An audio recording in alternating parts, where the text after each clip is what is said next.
السلام عليكم ورحمة الله وبركاته. الحمد لله رب العالمين، نحمده ونستعينه ونستهديه ونستغفره ونتوب إليه ونؤمن به ونتوكل عليه ونثني عليه الخير كله، ونشهد أن لا إله إلا الله وحده لا شريك له ولا وزير له، لا معين له ولا مثيل له، لا شبيه له ولا ند له، ليس كمثله شيء وهو السميع البصير. وأشهد أن سيدنا ونبينا وعظيمنا وحبيبنا وإمامنا وقدوتنا محمدا رسول الله، إنه بلغ الرسالة وأدى الأمانة ونصح الأمة ومحى الظلمة وكشف الله به الغمة، وجاهد في الله حق جهاده حتى أتاه اليقين. فجزى الله سيدنا محمدا خير ما جزى به نبيا عن أمته ورسولا عن قومه. اللهم صل وسلم وبارك على هذا النبي الأمين وعلى آله وصحابته الغر الميامين. Kwa mara nyingine tena tumeiona siku ya pili ya mwezi mtukufu wa Ramadhani. Bado tuko katika saumu na tuko katika chuo cha kufunzwa ucha Mungu. Tunamwomba Allah subhanahu wa ta'ala atujalie miongoni mwa wacha Mungu. Lakini kabla ya kuanza darasa yetu ya leo, ni muhimu sana tumkumbuke Sheikh Khamis Khairi kwa dua, kutokana na juhudi yake kubwa ambayo alikuwa akifanya katika msikiti wetu huu, miongoni mwa darasa ambazo na yeye alikuwa akizitoa huko aliko. Anachokihitaji zaidi kutoka kwetu ni dua. Allahumma ighfir lahu warhamhu waskinhu fil janna. Allahumma ighfir lahu warhamhu wa'afihi wa'fu anhu وأكرم نزله ووسع مدخله واغسله بالماء والثلج والبرد ونقه من الخطايا والذنوب كما ينقى الثوب الأبيض من الدنس. اللهم افتح أبواب السماء لروحه ودافع الأرض عن جنبيه. اللهم اغفر له ذنبه كله، دقه وجله، سره وعلانيته، ظاهره وباطنه. اللهم اغفر له وارحمه واسكنه في الجنة. اللهم أبدل داره خيرا من داره وأهلا خيرا من أهله. اللهم اجعل قبره روضة من رياض الجنة. اللهم اغفر لنا ولإخواننا الذين سبقونا بالإيمان، ولا تجعل في قلوبنا غلا للذين آمنوا ربنا إنك رؤوف رحيم. اللهم اغفر لوالدينا وأمهاتنا ومشايخنا ومعلمينا. اللهم اغفر لهم ولجميع المسلمين برحمتك يا أرحم الراحمين. وصلى الله وسلم وبارك على سيدنا محمد وعلى آله وأصحابه أجمعين والحمد لله. Inshallah Mwenyezi Mungu amrehemu yeye pamoja na maiti wetu wote ambao tumewapeleka na hawakuwahi kukutana nasi tena katika Ramadhani hii. Lakini pia tukumbuke kwamba sisi ni masiku tu. Asema ya ibn Adam innama anta ayyamun, mwanadamu hakika wewe ni masiku. Fa idha dhahaba yawmuk faqad dhahaba ba'duk. Ukiona siku moja yako imekwenda, tambua kwamba sehemu kutokana nawe imeshaondoka.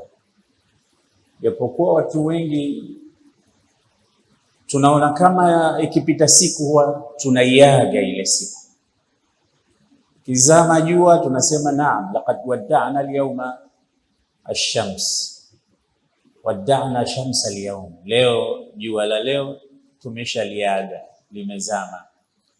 Lakini kwa hakika huwa hatuliagi jua, huwa tunaiaga siku miongoni mwa siku zetu, huwa ishatutoka ile siku. Kwa hiyo tulikuwa tuna umri umebaki labda siku 2, kwa hiyo siku moja ishaenda, hiyo imebaki moja. Kwa hiyo yote itakayoondoka katika umri wako, ile kusherehekea sijui birthday sijui nini, tukakata keki tukafanya nini,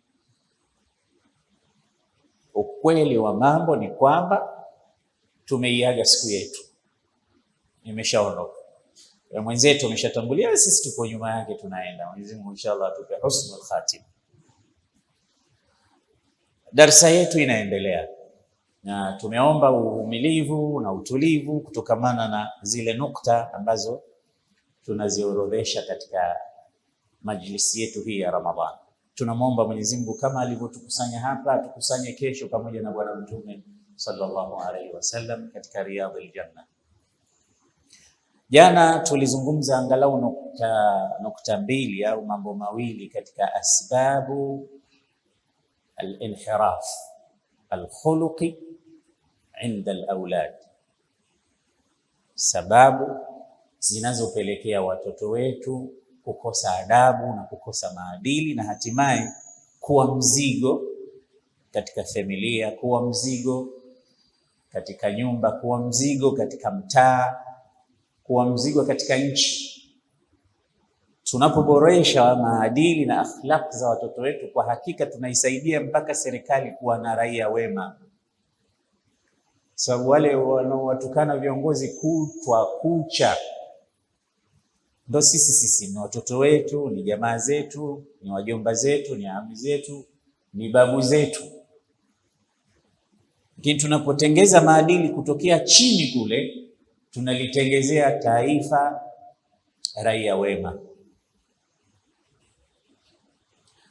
Sasa nimelitaja jambo la inhilalul khuluqi, kusambaratika au kupinda kwa maadili, kwa sababu ndani ya maisha yetu hakuna mtu hata mmoja katika wazee anaridhika na maadili mabovu ya mtoto wake.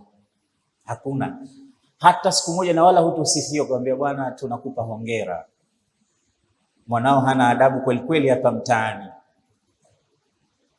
Na kama atatumika katika special case za kwenda kuchuana na wakosa adabu wenzake, faida yake itakuwa hiyo tu, kwamba bwana tumtafute mtu mtukanaji hodari, kwa sababu tunatukanwa na hatuwezi kutukana, kwa hiyo yeye atatulipizia.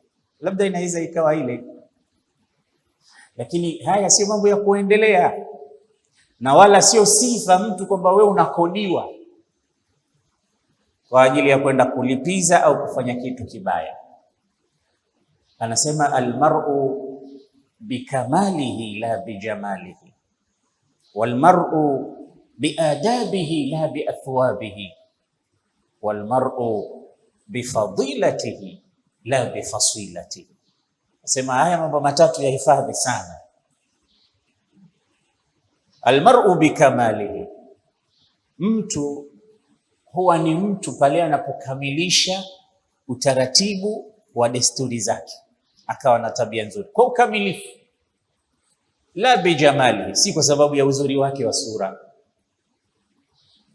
Hautosifiwa hata siku moja na waungwana, na wala hautokuwa na faida eti kwa sababu wewe ni mzuri kuliko wote hapa mtaani. Almar'u bikamalihi la bijamalihi, walmar'u biadabihi la biathwabihi, mtu huwa ni mtu kutokamana na zile adabu alizofunzwa, sio kwa sababu ya zile nguo alizovaa zikamfanya aonekane smart mbele ya watu. Walmar'u bifadilatihi la bifasilatihi, na mtu huonekana mtu kwa sababu ya matukufu mazuri maboreko ya hali yake na muamala wake kwa watu, sio kwa sababu ana kabila kubwa, sio kwa sababu anatoka katika shina la watu madhubuti katika ukoo. Hapana, vitu ndivyo vinavyomfanya huyu mtu akawa mtu wa kweli. Vinginevyo atakuwa hana tofauti na mnyama katika baadhi ya mambo mengi sana. Ndio maana Qur'ani ilivyozungumza wakati fulani kuwazungumzia watu kwamba hii kuelekea mashariki na magharibi sio tu katika wema. Angalia katika suratul Baqara, Allah anasema a'udhu billahi minash shaitanir rajim, laysal birra an tuwallu wujuhakum qibala al-mashriqi wal maghrib walakinna al-birra man amana billah wal yawmil akhir wal malaikati wal kitabi wan nabiyyin. Yahesabu haya mambo ambayo unayasoma katika Qur'an, uone ni mangapi tunaweza tukayaweka yakafiti katika makarimul akhlaq na ni mangapi tunaweza tukayaweka katika ibada. Anasema sio katika wema tu, kwa sababu watu wanafikiria ukiswali tu basi ndio umemaliza, ukifanya ibada basi imekwisha. Anasema la, laysa albirra an tuwallu wujuhakum qibala almashriqi walmaghrib. Msihesabu kwamba huni katika wema peke yake tu kuelekeza nyuso zenu mashariki na magharibi katika ibada labda ya swala, kwamba mtu ameshatosheka, mimi na swali basi. Lakini humo msikitini ukikuta viatu vya mtu unapita navyo, bahasha imedondoka unaichukua unaenda nayo, na honda ya mtu unaichukua, wewe umeswali? Kwani sala ndio peke yake? Kuna mengine mengi yanakusubiri. Ndio Allah anasema laisal birra an tuwallu wujuhakum qibala al-mashriqi wal maghrib walakin albirra man amana billah. Nambari moja, iman. Katika wema mkubwa ni mtu kuwa na imani ya kumwamini Allah subhanahu wa ta'ala. Na ukimwamini Allah, kuna translation ya imani yako automatically, unakwenda katika kila aliloamrisha Allah unalichukua, alilolikataza unaliacha. Imani haikupi wewe kuvuruga uhusiano wako kati yako na Allah jalla jalaluhu. Man amana billahi wal yawmil akhir wal malaikati wal kitabi wan nabiyyin. Allah, malaika, na kabla malaika al-yawmil akhir, of course mitume. Man ataa Allah faqad, man ataa ar-rasula faqad ataa Allah. Kwa hiyo katika wema ni kumwamini Allah na siku ya mwisho na malaika. Wal kitabi wan nabiyyin wa ata al-mala ala hubbi. Ukiamini malaika ukaamini vile vile na kitabu Qur'an, wal kitab wan nabiyyin, ukaamini na mitume. Sasa angalia, bado hapa unazungumziwa iman iboreshwe kwanza, kwa sababu matendo yote bila iman ni sawasawa na mwili hauna kichwa. Lakini nataka uhesabu wewe yale ambayo ni makarimul akhlaq baada ya mazungumzo haya, na ibada utazipata ngapi? Laisa albirra an tuwallu wujuhakum qibala al-mashriqi wal maghribi walakin albirra man amana billahi wal yawmil akhir wal malaikati wan nabiyyin. Kuna moja hapo tumeitoa, walakin albirra man amana billahi wal yawmil akhir wal malaikati wal kitabi wan nabiyyin wa ata al mala ala hubbihi dhawil qurba wal yatama wal masakin wa binas sabil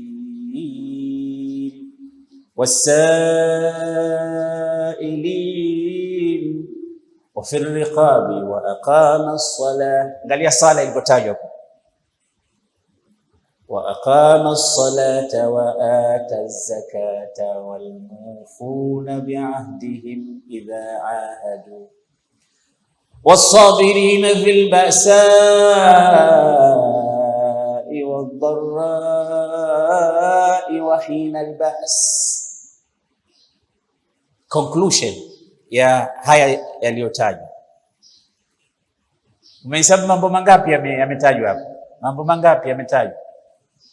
Laisa albirra an tuwallu wujuhakum qibala almashriqi walmaghribi walakinna albirra man amana billah. Moja, mwenyewe Allah, wal yawmil akhir wal malaikati wal kitab. Ngapi? والنبيين وآتى المال على حبه ذوي القربى واليتامى والمساكين وابن السبيل والسائلين وفي الرقاب وأقام الصلاة وآتى الزكاة والموفون بعهدهم إذا عاهدوا والصابرين في البأساء والضراء wa hina al-ba's. Angalia, a very nice conclusion. Ulaika alladhina sadaqu wa ulaika humul muttaqun. Yani katika makarim al-akhlaq ingelikuwa tusizungumzie isipokuwa aya hii peke yake ingekuwa inatosha. Sasa Mwenyezi Mungu aliwataja hao wenye sifa hizo, mwisho anasema ulaika alladhina sadaqu, hawa ndio wa kweli. Hawa niliowataja katika hizo sifa zilizotangulia ndio waliosadikisha, wakawa wa kweli katika vitendo vyao na maisha yao na imani zao. Wa ulaika humul muttaqun, na hao ndio wacha Mungu. Sisi tumeambiwa tuje kufunga tupate ucha Mungu, basi wacha Mungu ni hao. Ala, lakini angalia, mwenye kuamini Mwenyezi Mungu na siku ya mwisho na malaika na kitabu na mitume, akusema akatoa mali yake pamoja na kuipenda kwake kuwapa watu wa karibu naye, jamaa zake na mayatima na maskini. Huu yote ni ukarimu, ni akhlaq hizi. Na wapita njia na waliokuwa wanataka kujigomboa katika utumwa, yote hizi ni akhlaq. Kisha kusema walmufuna biahdihim, hizi pia ni akhlaq, wale wenye kutekeleza ahadi zao. Idha ahadu, pindi wanapoahidi. Kisha anasema wasabirina, wenye kusubiri, wenye subra, fil ba'sa wadh-dharra, katika misukosuko, masaibu, maradhi, kila aina ya, ukiwa na subra Allah akakuingiza hapo na kusifu. Kisha wahina albas, na kukitokea miripuko ya vita labda na vitu vingine, lakini mtu akawa na uvumilivu na subra. Ulaika alladhina sadaqu wa ulaika humul muttaqun. Allahumma ij'alna min alladhina sadaqu wa min alladhina yattaqun. Sasa katika vitu vinavyopelekea maisha ya mtoto kuharibika kitabia, tumesema moja, alfaqru almukhayyam au alfaqru alladhi yukhayyim ala baadhi al-usar, ufukara, umaskini. Kwa hiyo tunaona kwamba umaskini ni adui, ufukara si kitu kizuri. Ndio maana Mtume miongoni mwa mambo aliyokuwa akisema Allahumma inni a'udhu bika, najikinga kwako ya Rabbi. Kuna vitu vingi kajikinga navyo Mtume. Al-bukhl, moja ni ubakhili, ghalabati ad-dain, qahri ar-rijal, su'il kibar, alhammi, alghammi, alhazan. Lakini miongoni mwa hivyo vitu ambavyo Mtume alikuwa akijikinga kwa Allah visimpate, al-faqr. A'udhu bika min al-faqr, najikinga kwako na ufukara. Kwa sababu ufukara unafanya mambo hata pale nyumbani. Wanasema idha dakhala al-faqru min babin qafaza al-hubbu min an-nafidha. Ufukara ukiingia kupitia mlangoni, mapenzi yanaruka kupitia dirishani, yani havikutani. Unaweza ukaona maisha haya si maisha kwa sababu ya ufukara. Ufukara sio kitu kizuri. Mali tunazihitaji, na ndio maana tunakaa kwenye misikiti mikubwa kama hii. Hii imejengwa, ukiambiwa hesabu yake mzee Zakaria almarhum alivyotumia hela hapa, ndio shika kichwa. Ni pesa zimetumika. Kama ni ufukara tungempata wapi? Na misikiti mingine kama Jamia Zanzibar, misikiti mikubwa zote zile ni hela. Na mabarabara yetu naona inang'ara Unguja, tunapita kwenye barabara nzuri katika vichochoro, ni pesa zinatumika kujenga vitu kama hivyo, masoko na vitu vinginevyo tunavyo, zote nyumba nzuri nzuri hivi, nguo nzuri tunazovaa, ni pesa. Ufukara ni kitu kibaya. Ndio maana utasikia tunapiga vita ufukara, tunapiga vita ujinga, tunapiga vita maradhi, kwa sababu haya ndio mambo ambayo ni makubwa, yanadumaza mpaka akili za watu wetu. Sasa ufukara unapokuwa nyumbani pale, unawashughulisha watoto, inakuwa sababu ya kupoteza mwelekeo wao kimaadili. Ya pili tulisema nini? Nimesahau. Mgogoro. Sijasahau, lakini kwa nataka kuona kama wanafunzi wanafuatilia vizuri. Wanasema ya pili, an-nizau wash-shiqaqu baina al-abai wal-ummahat, yani migogoro na migongano baina ya wazazi wawili. Na hii migongano na migogoro inakuwa si mizuri, hususan inapokuwa ni mbele ya watoto. Unajua, sitamani mimi kumuona rafiki yangu anapigana, yuko anapigana na mtu ninayempenda, ninayekuwa naye anapigana na mtu, anavurugana na mtu, anatukanana na mtu, anatoa maneno mabaya. Mimi sitamani kuliona hivyo. Sikwambii ni muone baba yangu anapigana na mama yangu nyumbani. Sasa just imagine image kama hii, very bad image ya watoto wanaowaona 24/7 wazazi wao wakitukanana pale nyumbani. Niambie picha hii inakaaje kwa mtoto? Ndio maana na hili ndugu zangu, si kwamba hizi familia hazigombani, si kwamba watu hawagombani. Tunagombana sana na wake zetu, tunagombana sana, lakini jitahidi pia hata mkigombana isiwe mbele ya watoto. Kuna watu wengine hawawezi hilo. Unajua, mtu imefika pahali hawezi kuonyesha kwamba ana furaha wakati ana huzuni. Ni ngumu, lakini ukiwa na mke, jizoeshe hili jambo liwe la kawaida, kwamba unaweza ukaact kama una furaha. Sisi unaambiwa illa mtabku fatabakau. Sasa kama huwezi kulia, jilize. Sasa kama huwezi kufurahi, jifurahishe. Ukiwa na wageni, kutwa umegombana na mkeo, lakini wageni wakija, badilisha sura, ongea na mkeo, taniana naye. Wakiondoka tu wageni, ugomvi uko pale pale, darudi. Angalau sitaki mgombane, lakini nasema hivyo yani. Anasema yupo mtu mmoja alikuwa anagombana na mwenzake, basi kila mashehe walioletwa walikuwa nagonga ukuta. Mwisho wamempata, wakamwambia, bwana, mwenzako wiki ya pili kesho kutwa anaenda hija, msamehe angalau kwa. Basi huyu bwana akasema, basi lini anasafiri, atarudi lini, atachukua muda gani? Kama wiki mbili. Sema basi nimemsamehe kwa muda wa wiki mbili, akirudi ugomvi unaanza pale pale. Yani namsamehe hii safari yake ya hija, tumwacheni aende hija, nimemsamehe, lakini akirudi tu, ndege ikitua tu, ugomvi wetu unaendelea.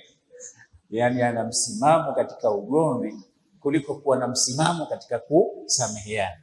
Sasa na wewe, wageni wakija, basi act kama hakuna kitu pale nyumbani. Watoto wakiwepo, ongea na mama yao vizuri. Yani kama umeshindwa kuondoa magomvi na magombano, basi at least katika temu hizi waonyeshe watoto kama hakuna kitu, mimi na mama yenu tunapendana. Kama umeshindwa kujizuia kabisa, mkamate mkono, ingia naye chumbani, mfungeni mlango, gombaneni huko kwa staili mtakayotaka kugombana huko, lakini sio hapa nje na watoto wanashuhudia. Utaona vitoto kama vimenyeshewa na mvua nini, mama anatoa maneno makali, anamwambia baba. Siku nyingine baba ndio anaonewa kweli kweli pale nyumbani. Na kuna wanawake wengine wakifungua mdomo utafikiria jahannam inaanza kufunguliwa. Na baba siku nyingine yeye ndo mwanzilishi. Kwa hiyo hizi zinakwenda kuathiri tena na tena mpaka watoto wanapata kwamba jawi iliyokuwa nzuri zaidi sio nyumbani, bora atoke. Sasa akitoka kule, kuna wazazi wengine wanamsubiri, kuna walimu wengine wanamsubiri, na vile vinavyokuwa kule ndivyo vinavyomfanya kumbe huku napata peace of mind kuliko nikienda nyumbani. Pale ndiyo mwanzo sasa wa kuharibika. Jambo la tatu ambalo tunaondokea nalo leo nasema ni halatu talaqi wa ma yusahibuha min faqrin wa tasharrudin wa daya.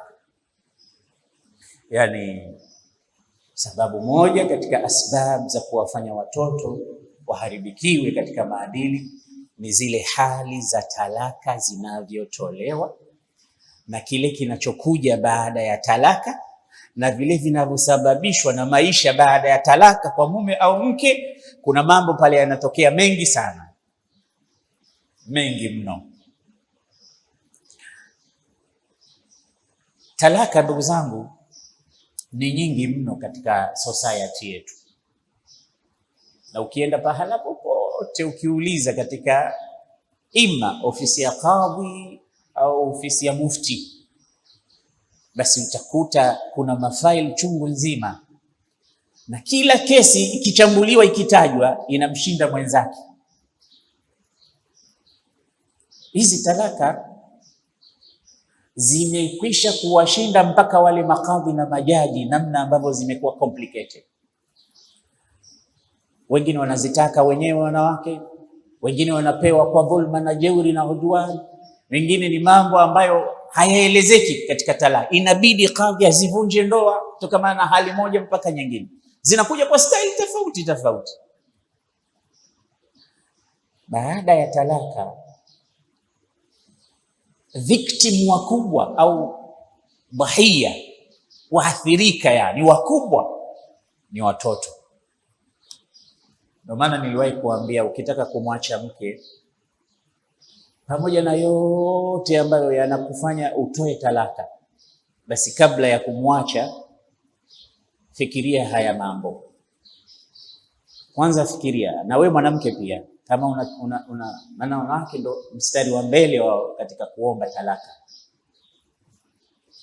Mimi siwezi tena kuishi na wewe, mimi nahisi bora uniache. Kwa sababu wanawake wengi wanafikiria, wengi wao walio katika ndoa wanafikiria pale katika ile ndoa ile wanadhalilika tu kwa mtu ambaye hajajua thamani yake. Kwa hiyo anajua mimi nikitoka hapa kuna wengi ambao wananihitaji na nitapata better life kuliko ya mwanamume huyu. Ndio fikra za wanawake wengi walio wengi, kwa sababu hususan ukiwa umeolewa, ndio chuo chako cha kwanza, hujawahi kuexperience maisha. Kila kukicha unamdharau yule mumeo, unaona bwana niache tu, kwa sababu kuna wanaume wengi wanakudanganya. Ukipita ukienda sokoni wanakusifia, wanakupa maneno mazuri ambayo mumeo hakupi, labda wanakuhonga vizawadi vidogo vidogo. Unaona huyu sasa kama siku zote ananipa maneno kama haya kuliko yule babu kule, akinioa huyu mimi si nitakuwa nimestarehe. Unasahau kwamba hata huyu babu huyu unayeomba talaka huyu, siku za mwanzo hivyo hivyo alikuwa anatoa mashairi kila baada ya sekunde 2 anakupa. Zimepotea tu baada ya kuoana. Ndio wazungu sema nikah au zawaj maqbaratul hub, yani love inapotea.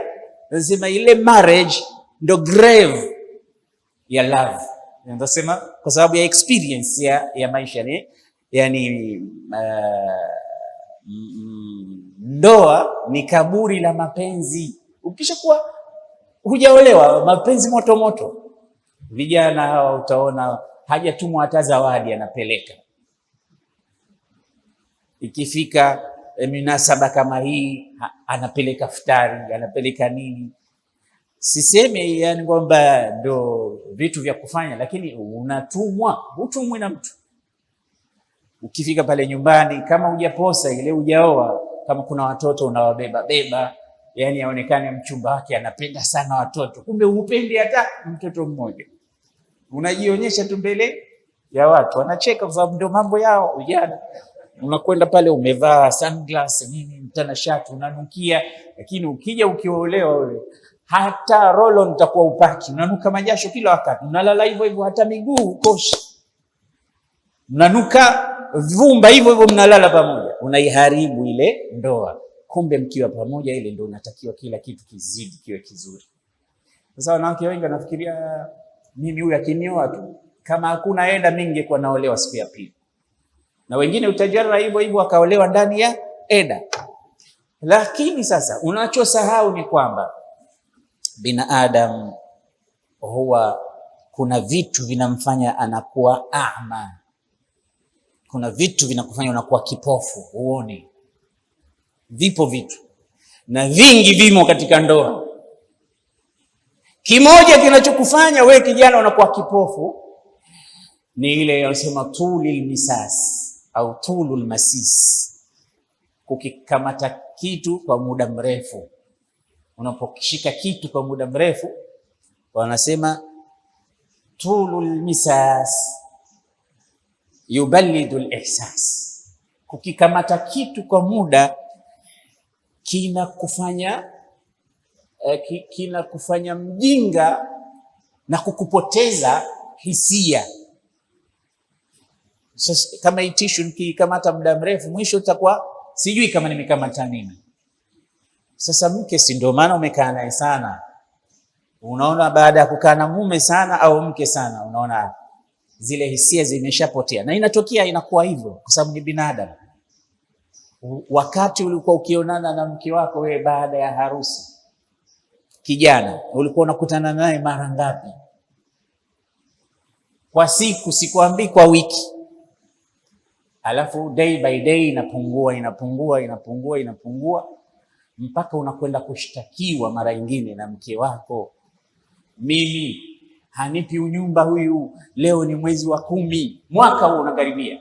Na ukiulizwa unasema ni kweli. Sasa imekuwaje?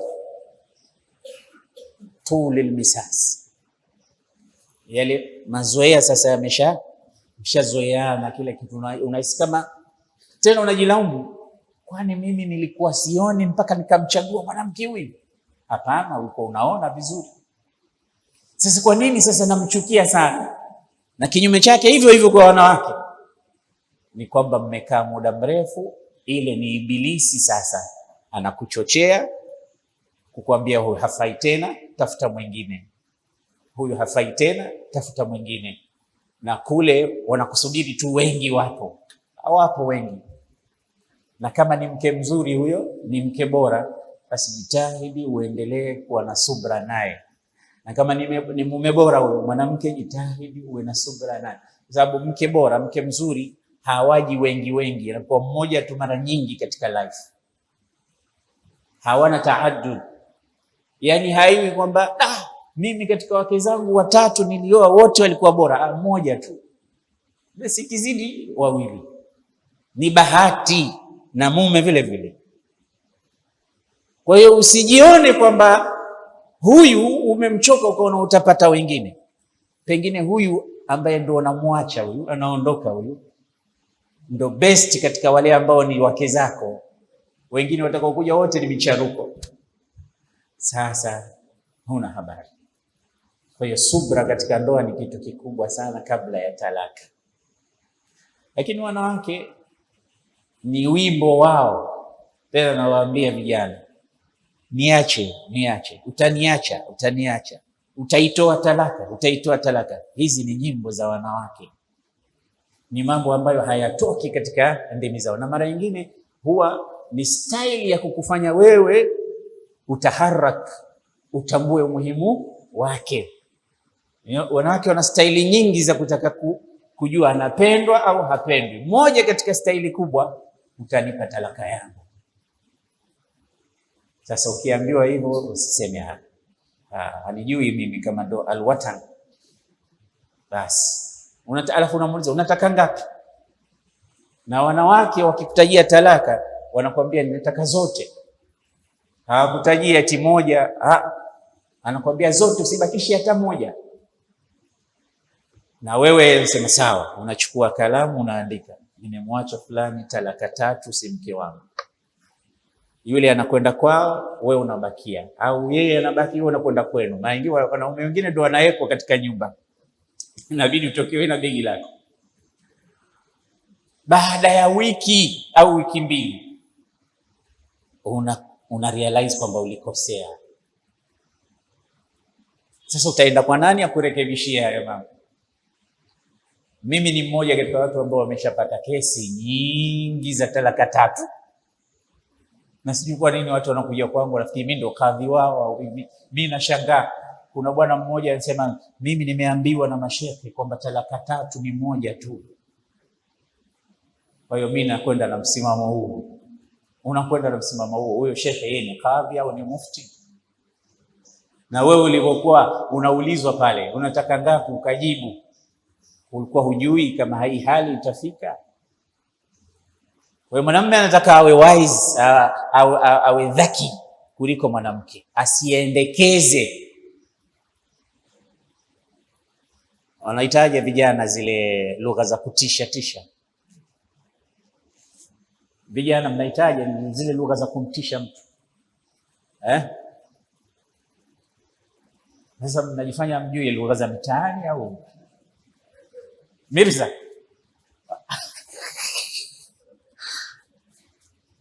Mikwala. Ile mikwala ile ya kina mama msiendekeze.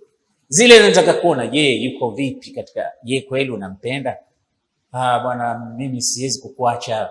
Mimi najua kuoa tu, si kuacha. Kuna wengine wanatumia lugha hizo. Mimi siwezi kuishi bila wewe. Mimi haiwezekani. Sasa akijua kwamba wewe huwezi kumwacha, basi kidogo anajua kwamba huyu ananipenda. Huyu ananipenda. Lakini niache, hajamaliza hata ile anasema talaka, si mke wangu. Usifanye hayo. Na kunasihi kijana, chukua hizi taratibu kabla ya kumwacha. Kwanza fikiria hili jambo la kwanza. Kweli humpendi tena huyu? Kweli hakuna mapenzi kati yako wewe na yeye? Hii talaka hiyo, kiona wake anakuletea mpaka karatasi na kalamu anakuwekea, na wengine upitiliza mpaka wakakuandikia. Sasa kama hujui kuandika, mimi nakuandikia, wewe tia saini tu, ikubali tu hiyo talaka. Kakuandikia leo tarehe 10 na ngapi, mimi fulani bin fulani nimemwacha mke wangu, fulana binti fulani si mke wangu, talaka 3. Tia saini hapo. Umerahisishiwa kazi. Wewe kazi yako ni kutia saini. Wanawake wanayaweza hayo. Talaka kwao ni kitu cha kawaida kukitaja, bali wanasema mmoja katika watu waliohudumu katika qadha au qudha, watu makadhi, huyu bwana anasema siku moja alipokea kesi ya ajabu. Anasema watu wawili walikuja kwa ajili wasaidiwe kisheria waachane talaka. Anasema nilivyowatizama ni wazee wameshavuka 60 na kuendelea, lakini wamekuja kuachana. Sasa nikawauliza, sasa muda wote nyinyi mmeishi alhamdulillah, jua tena hapa imeshakuchwa, mnaachana nini? Si muendelee tu malize maisha yenu. Anasema tatizo sisi tulishaagana zamani, mimi na mke wangu. Wiki ya kwanza tu baada ya kuoana tuligundua kwamba mimi na yeye hatuwezani. Tulishaliona hiyo zamani, lakini kwa sababu ilikuwa tayari tumeshaoana, tukawa tuna agreement kwamba hawa watoto ambao tutakaopata, tukijaliwa kupata watoto, tuwaozeshe. Tukishamaliza kumwozesha mtoto wa mwisho katika watoto wetu, sasa tuachane, kila mmoja aende zake kwao. Angalia staili yao ya kutaka kwa, lakini talaka iwepo. Sasa anasema wiki iliyopita tumemwozesha mtoto wetu wa mwisho, kwa hiyo nimekuja kwa ajili ya talaka, na mke wangu yuko radhi kwa hilo, na sote tulikubaliana. Mtu anakaa zaidi ya miaka 40 anasubiri siku ya kwenda yani hakuna hata siku alio change mind huyu mwanamke. At least akamwambia mumewe, mzee, tumeshakaa muda mrefu, basi nimeshasahau. Hapana, talaka lazima itoke, tushamwozesha mtoto wa mwisho, amekwisha. Yani wanawake wana subra, lakini katika mambo wanayoyahitaji. Vituko ni kwamba watu wanaweza wakaachana mpaka wakiwa wazee. Sasa ikiwa katika talaka kutatokezea mama ameshaachwa kule anakokwenda, hana tena maisha, hana kazi, au baba watoto akabaki nao yeye, lakini naye vile vile akapata tabu na msongo wa mawazo, akawa hawezi kuwalea watoto vizuri kimaadili, au mama yule mwenye watoto akaolewa na mume mwingine, lakini mume akamwambia, uje wewe tu, hivyo vipaka vyako viache huko huko, mimi nimekuoa wewe tu, sitaki kulea mtoto wa mtu. Yani hapa kuna mambo mengi yanatokea. Mwisho wa siku dhahiyatul kubra inakuwa ni vile vitoto vilivyozaliwa vinaanza kupotea pale. Sasa haviko kwa baba wala haviko kwa mama, vikibaki kwa mmoja hawezi kuwalea, hawezi kuwahakikishia maadili mema na akhlaq njema. Dhaya inaanza pale. Kwa hiyo jifikirie kwamba kweli kabla sijamwacha huyu simpendi kweli. Mara nyingine jipe hata likizo, au mpe likizo mke wako, mwambie nenda nyumbani kapumzike kwa muda wa mwezi, ujipime, jipe mitihani moja kwa moja katika kuangalia, mimi siwezi tena kuishi na huyu, kwa sababu ni wengi wanaovunja misikiti alafu wakajenga makanisa. Kwa Kiswahili hicho wanatumia sana. Watu wengi wanaachana alafu wanaendeleza mahusiano nje ya ndoa. Sasa kitu ambacho unatakiwa ukifanye kabla ya kutoa talaka, hili swala kwanza jiulize, simtaki tena? Ujiridhishe kwamba simtaki tena. Pili, jiulize familia yao pia, mama yake, yani mamkwe wako, baba yake, ndugu zake, kweli yale mahusiano yetu yamekwisha pia kama yalivyokwisha mimi na yeye? Sasa mwingine unaachana na mke, lakini ile familia, namna mlivyoishi nao, hamwezi kuachana. Wale watu wa kwao hamwezi kuachana. Mapenzi yenu na mwingiliano wenu yote ile hamwezi kuachana. Hata ukiachana na mke au hata ukiachana na mume, sasa inakuwa ni ndugu tayari, nyinyi mshakuwa ndugu. Sasa zile consequences ambazo zitakuja baada ya pale, angalia vizuri, je, haya pia yamekwisha? Kwa sababu wakati mwingine mtu huachana na mke akalazimika kufuta udugu wote kutoka kwa mke na watu wake, hataki kumuona mtu yoyote katika watu wake. Sasa wewe ulimwacha yule mke au umewaacha watu wote? Mimi lilokuwa linanikusanya mimi na wao ni yule mke, sasa hivi sinaye tena, mtoto wao sihusiani nao tena kitu chochote tena. Baada ya kwamba umekatika, kunakuwa na ugomvi zaidi, za watu wanagombana, ni maadui sasa, badala ya kwamba walikuwa ni marafiki, ni watu wema, ni watu wazuri, uhusiano mzuri. Kwa hiyo fikiria na familia yake pia kabla ya kumpa talaka. Kuna mama wakwe wengine wanawapenda sana wakwe zao, hawawezi kuwakosa, hawawezi kuona kwamba limetokea jambo baya lolote. Haya yote ni maisha ambayo tunaishi. Kitu kingine ambacho unatakiwa ufikirie, nikisha mimi muacha huyu, tukiachana, hawa watoto sasa itakuwaje? Nani atakaye waangalia watoto vizuri?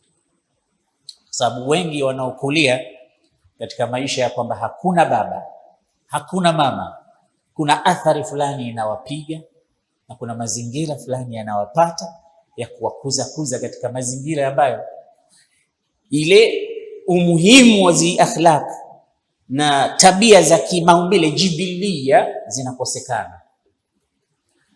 Kama tulivyosema jana, unakosa hata baba wa kukuhagi, mama wa kukuhagi, mama wa kukupa ile hanani na rahma ambayo yuko kwa wazee. Hizi zote zinapatikana.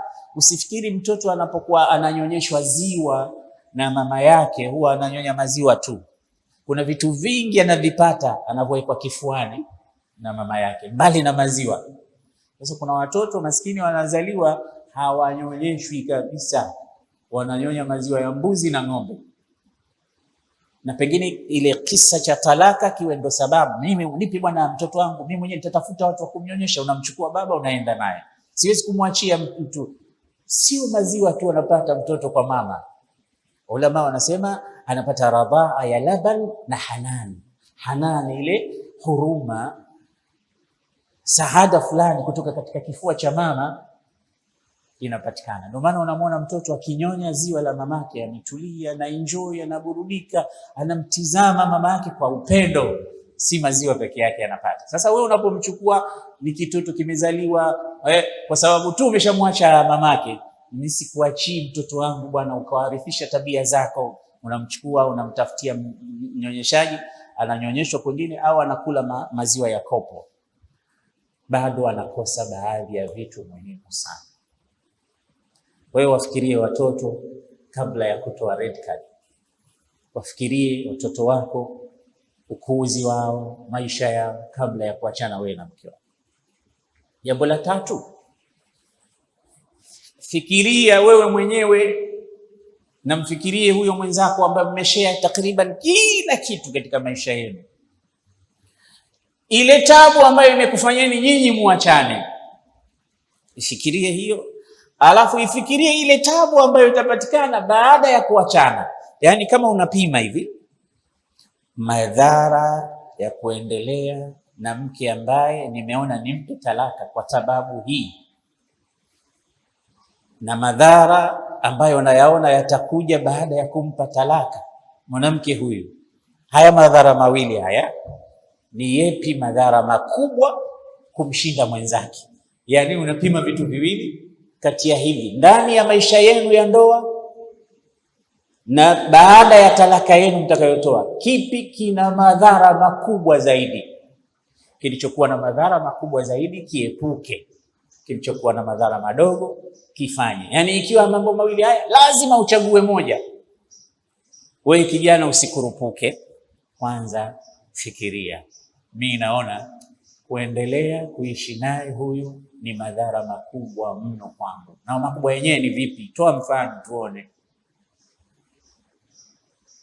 Lakini pia sio madhara makubwa kuendelea kuishi naye hivi, nitavumilia mimi kumwacha aende akaolewe kwengine, au mimi nikatafute mke mwingine yeye nimpe talaka. Ndio madhara makubwa kwake yeye, kwangu mimi, kwa watoto, kwa familia zetu. Nahisi yale madhara makubwa na yaepuka, yale madhara madogo ndo nitayafanya. Sasa madhara madogo ni yale kuendelea kuishi. Unasimangwa wewe, unasema basi inna Allah ma'a sabirin. Wewe mwanamume makanzu tu, huna hela, huna chochote, inshallah siku moja nitapata hela. Wewe unavumilia kwa staili yako.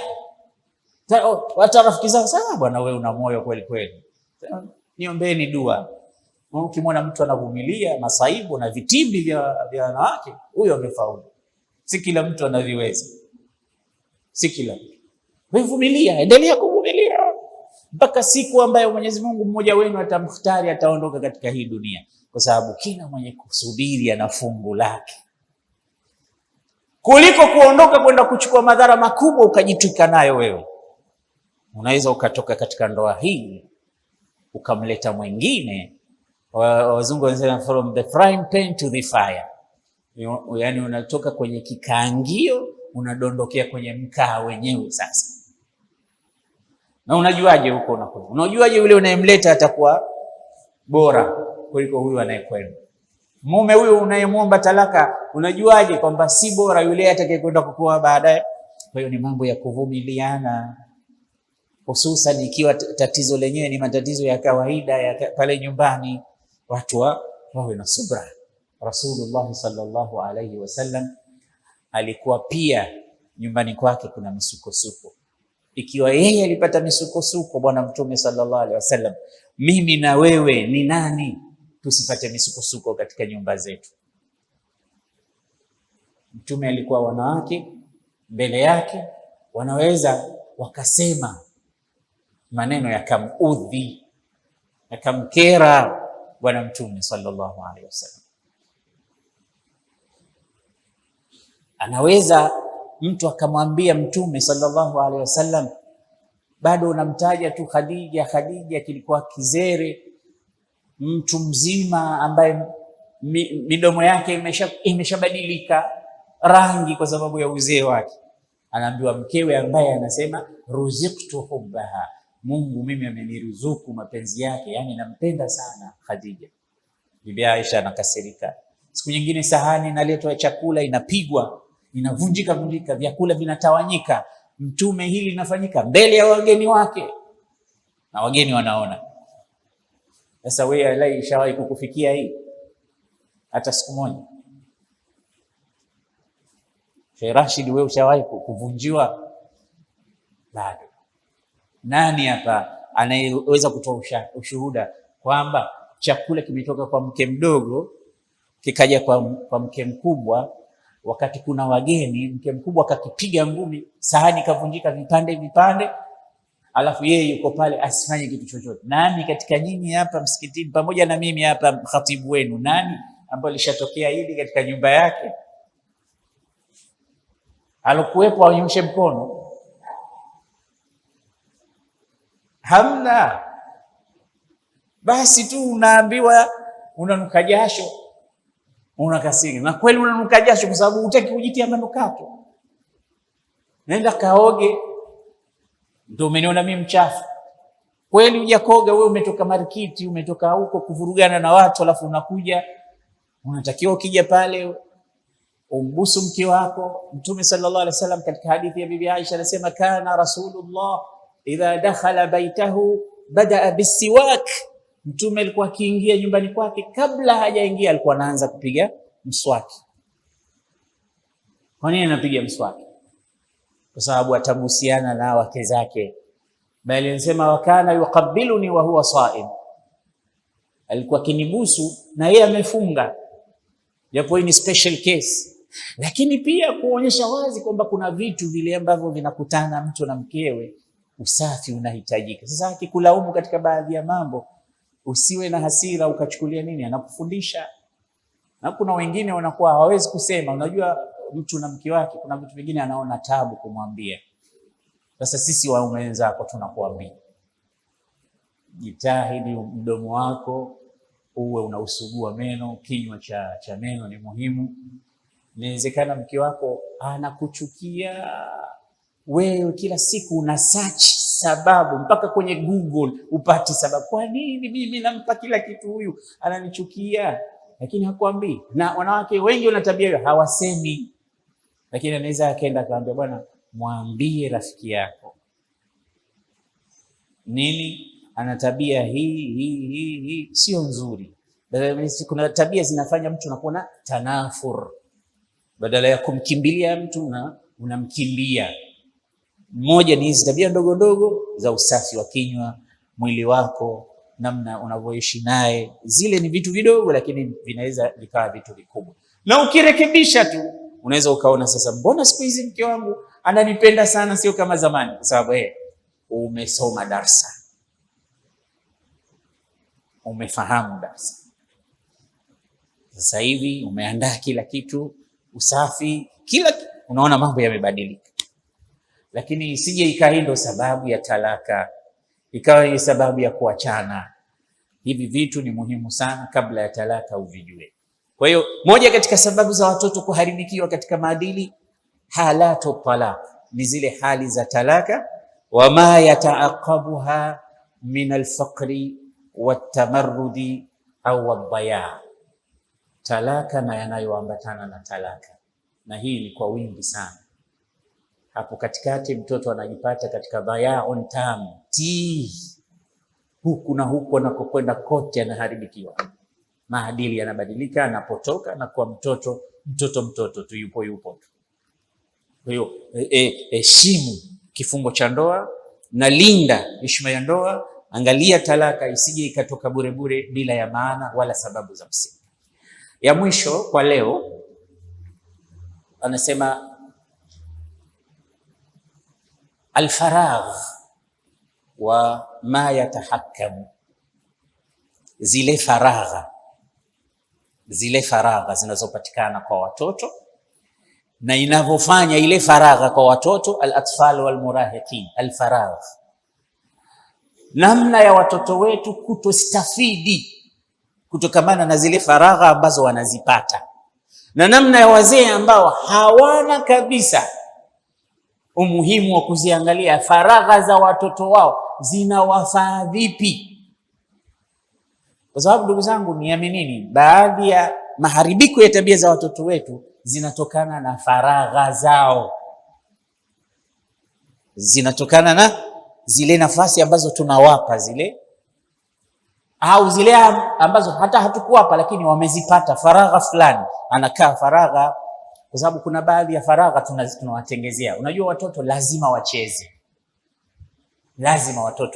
wapate kucheza. Sasa hata huko kucheza sisi tunatakiwa tuwaandalie.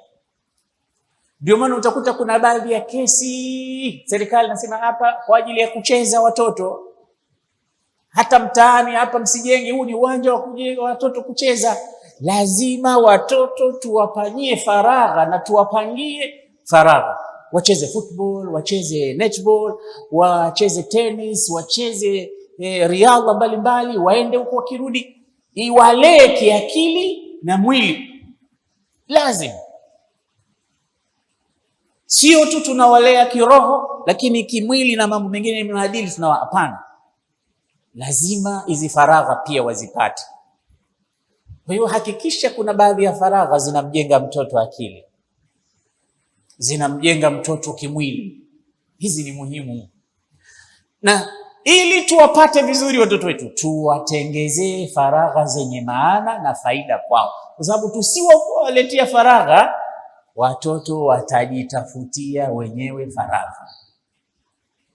Sasa hapo akijitafutia sasa, sababu wewe umekataa kumwekea kiwanja cha mpira japo nyumbani, umekataa kumwekea kiwanja cha netball, cha volleyball, cha basketball, cha tennis. Niaminini ndugu zangu, haya ninayozungumza, huu msikiti nilishatoa maoni yangu kwamba unaona hapa kwa Mchina kulikuwa na ardhi ambayo imejengwa majumba haya, watoto wanacheza. Nimeshawa convince baadhi ya matajiri kwamba njoni tujenge kiwanja pale. Zamani hata kabla Mheshimiwa Rais hajajenga hivi viwanja tunavyo, tujenge kiwanja pale cha mpira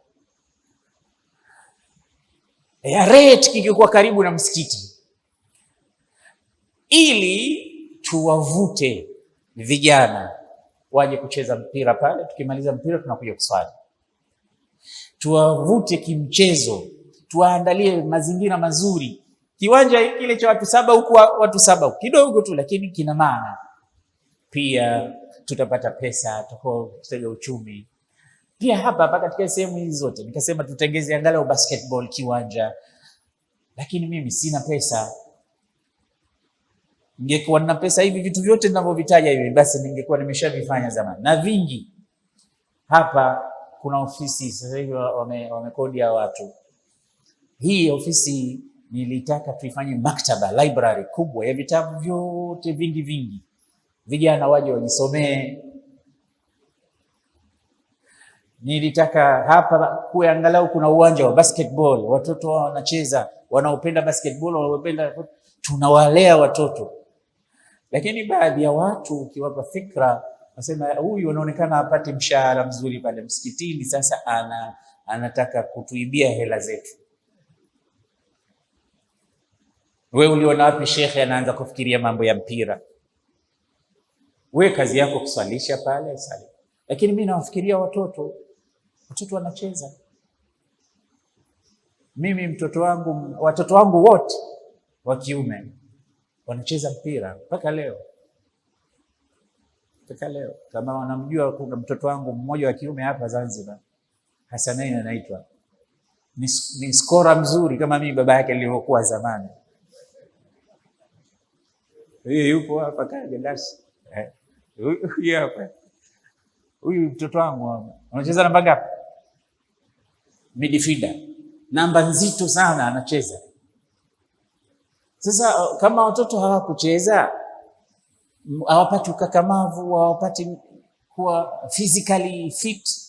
Akili wanasema al-aqlu salim fil jismi salim, akili iliyosalimika inaishi katika mwili uliosalimika, mwili uliosalama na akili iliyo salama. Sasa tusipowatengezea hivyo viwanja, wanavyo viwanja vyao watatafuta. Ukiona mtoto amefika age kama hizi za watoto miaka 15, 17, ujue kuna vitu vingi ameshajaribu. Kama amenusurika, basi amepata sehemu ya kushughulisha nafsi yake, kwa sababu glasi hii usipoijaza kitu itajaa upepo tu, na maindi zao tusipozishughulisha kwa vitu vya kheri vitashughulishwa kwa vitu vya shari. Sasa katika hivyo viwanja ndo watoto wengi huanza kupotea, watoto wengi huanza kupata mambo yasiyokuwa na maana. Kwa hiyo zile faragha zao zile ni lazima tuzisome, tuzidurusu. Wanapata faida gani? Hata PlayStation ambazo tunawanunulia, games ambazo wanacheza, television wanazotizama, anwaa za barnamiji zote katika internet, lazima tuwe tuna follow up, tunaangalia wanafaidikaje na waathiriwi na kitu kivipi, kwa sababu sisi wazee wao tushapitia mambo mengi. Ile kupitia mambo mengi ndo kujifunza. Sasa hatutaki watoto wetu nao wapite katika zile sehemu za hatari mbaya ambazo pengine sisi tulipita. Ndio maana tunayasema haya ni muhimu sana upate kufahamu kwa nini tunayazungumza, kwa sababu hatutaki watoto wakosee kama tulivyokosea sisi wazee wao, na kama we hujakosea bado hatutaki ukosee kama tulivyokosea sisi. Ndio maana tunaambizana na tunanasihiana nasaha kama hizi ili kujenga bright future ya kizazi na vizazi vyetu. Kwa hiyo hii pointi yetu ya mwisho hii tuibakishe hapa. Kesho inshallah tutaanza kuendelea na zilizobaki, nafikiri zinaweza zikafika 10 au 11, asbabul inhiraf lada au inda al-atfali wal auladi washabab. Sababu za kuharibikiwa maadili kwa watoto ni hizi hapa. Ya kwanza ufukara, twende pamoja. Ya kwanza, ya pili migogoro, ya tatu talaka na yanayosuhubiana na mambo ya talaka, ya nne faragha zinazotokana na sisi kuwaandalia au kujiandalia wenyewe watoto. Inshallah njoni kesho tupate kuendelea na ya tano ya miongoni mwa hizi. Mwenyezi Mungu atujalie min alladhina yastami'una alqawla fayattabi'una ahsana. Ashhadu an la ilaha illa Allah nastaghfirullah nas'aluka aljannata wa na'udhu bika minan nar. Allahumma innaka afuwwun tuhibbul afwa fa'fu anna ya karim. Ashhadu an la ilaha illa Allah astaghfirullah as'aluka aljannata wa na'udhu bika minan nar. Allahumma innaka afuwwun tuhibbul afwa fa'fu anna ya karim. Ashhadu an la ilaha illa Allah astaghfirullah nas'aluka aljannata wa na'udhu bika minan nar. اللهم إنك عفو تحب العفو فاعف عنا يا كريم. اللهم اغفر لنا ولإخواننا الذين سبقونا بالإيمان ولا تجعل في قلوبنا غلا للذين آمنوا ربنا إنك رؤوف رحيم. اللهم قنا الفتن ما ظهر منها وما بطن. اللهم اصلح لنا أحوالنا، اللهم اصلح لنا أهلنا، اللهم اصلح لنا حالنا. اللهم فرج هم المهمومين ونفس كرب المكروبين واقض دينا عن المدينين واشف مرضانا ومرضى المسلمين وارحم موتانا وموتاهم يا رب العالمين. Kijana wetu Farid na mwanawe ana matatizo kidogo, tumwombee Mwenyezi Mungu inshallah mfariji, na kila mwenye matatizo na watoto wake na wake zake na hali zake nyumbani inshallah Mwenyezi Mungu awatatulie. اللهم إنا نتوجه إليك في هذا اليوم المبارك وفي هذه الساعة ولعلها ساعة الإجابة.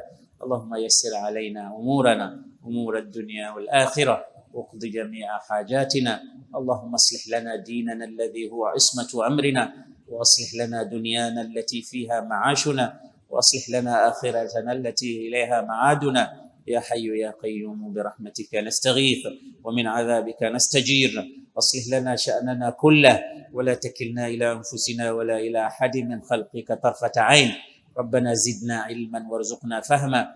اللهم ارزقنا فهم النبيين وحفظ المرسلين. صل اللهم وسلم وبارك على نبينا محمد وعلى جميع الأنبياء والمرسلين وآلهم وأصحابهم أجمعين والحمد لله رب العالمين. Darsa inshallah inaendelea na kesho tutaendelea inshallah.